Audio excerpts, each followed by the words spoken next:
Nagugutom ako, ngunit gusto kong kumain ng tinulang isda pero walang isda. Sa pa si ayaw ni Kano. Anak, anong ulam natin ngayon? Gutom. Magbilya tuna daw kami. Dito na tayo sa bilya tuna. Tara, pasok tayo. Samahan nyo kami. Ang daming tao. Sir and ma'am. Ang customer. While nag-antay tayo sa ating order, ito, video muna tayo. Ang daming customer. O, tingnan ninyo. Ito na ang ating order. Ayan.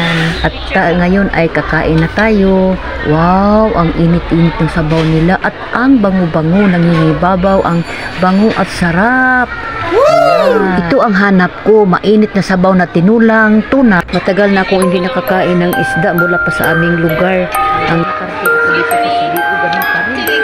Kaya ito na ang aking hinahanap, masarap na sabaw mainit. At mayroon din kami in-order na Bicol Express tuna. Wow! At mayroon pang dynamite tuna. Wow! Ang crispy. Sarap. Kain na tayo. Tapos na tayong kumain. Uwi na tayo. Hanggang dito na lang aking video. Maraming salamat sa Bye. God bless everyone.